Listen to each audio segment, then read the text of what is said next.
dengan kisah Hindun binti Utbah. Masih ingat tadi saya sampaikan ada 10 orang yang pasti disuruh bunuh, gitu kan? Termasuk diantaranya Hindun, istrinya Abu Sufyan. Abu Sufyan sekarang sudah masuk Islam. Hindun ini, karena dia tidak mau masuk Islam, dia berusaha menyelinap di antara masyarakat Mekah.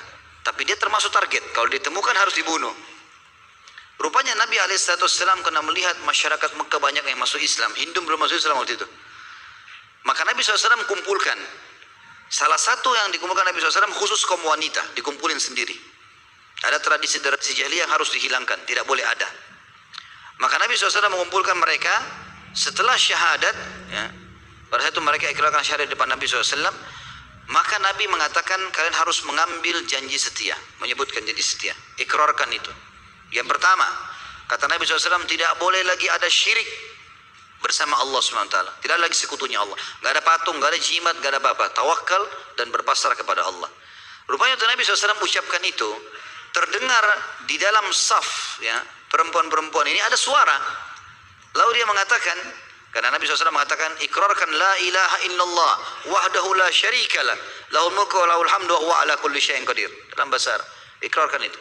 Maka tiba-tiba ada suara dari saf perempuan mengatakan, wahai utusan Allah, bila seandainya Tuhan-Tuhan selain Allah berguna, maka akan bermanfaat buat kami hari ini. Ternyata suara itu suaranya Hindun. Hindun ratunya Mekah, gitu kan. Waktu dia ngomong di antara saf perempuan, gerumun banyak perempuan begitu, Nabi SAW kenal. Nabi mengatakan Hindun.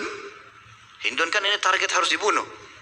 Langsung itu mengatakan asyhadu an la ilaha illallah wa anna muhammadar rasulullah. Baru syahadat waktu itu. Lalu Nabi SAW tersenyum. Nabi menerima itu. Subhanallah, mulianya jiwanya Nabi SAW. Padahal Hindun adalah pembunuh pamannya dan termasuk target untuk dibunuh. Maka Nabi SAW terima. Lalu Nabi lanjutkan. Nabi tidak terlalu hiraukan. Sudah syahadat, sudah Nabi biarkan.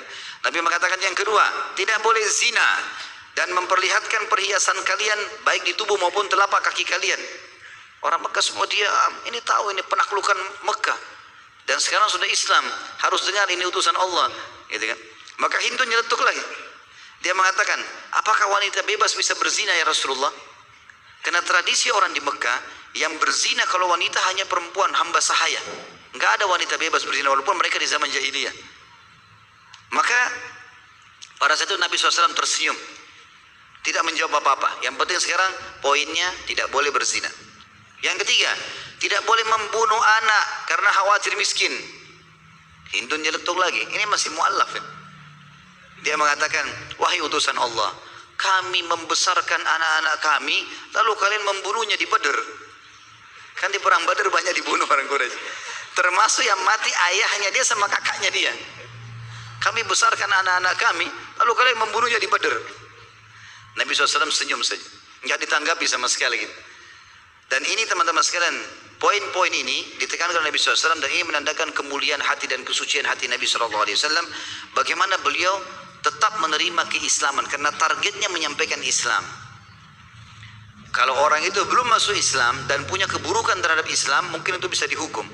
Tapi orang kalau sudah syahadat, syahadat ini memberhentikan semuanya. Nggak ada lagi dendam dengan dia, nggak ada lagi apa-apa sama sekali.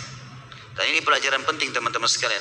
Maka pada saat itu Nabi SAW menunjukkan kepada kita bagaimana mendahulukan syariat Allah Subhanahu Wa Taala dan hanya menerima keislaman Hindun. Dan ini pelajaran yang luar biasa kita ambil dari kehidupan dia. Bagaimana jahatnya pun seseorang dan bencinya dengan Islam, tapi pada saat iman masuk ke dalam hati, maka dia pasti akan bisa menerima kebenaran. Dan bagaimana baginda Nabi SAW tidak pernah putus asa dalam berdakwah, sehingga beliau tetap menerima. Bisa dibayangkan kalau kasus kita berada di posisi baginda Nabi SAW, bagaimana beliau melihat depan matanya pamannya, sampai Umar bin Khattab lalu berkata, kami tidak pernah melihat Nabi SAW menangis terisak-isak, yang mengalahkan tangisan beliau pada saat di Uhud melihat jenazahnya Hamzah. Hidungnya dipotong, dadanya terbelah, darah semuanya, gitu kan. Dan itu perilaku Hindun. Dan Hindun ini termasuk motivator terkuatnya Quraisy di perang Uhud. Bahkan dia mengeluarkan syair-syair yang mengatakan kepada pasukan Quraisy, kalau kalian lari dari kancah peperangan, maka kami akan meninggalkan kalian. Dia instruksikan semua wanita Mekah tidak boleh melayani suaminya. Dan orang-orang perempuan pada saat itu patuh. Jadi luar biasa bagaimana bencinya dengan Islam, dan sekian banyak kisah berhubungan dengan masalah Hindun ini. Tapi setelah masuk Islam, Nabi SAW betul-betul target utamanya agama Allah, bukan yang lain. Maka beliau pun menerima masalah itu.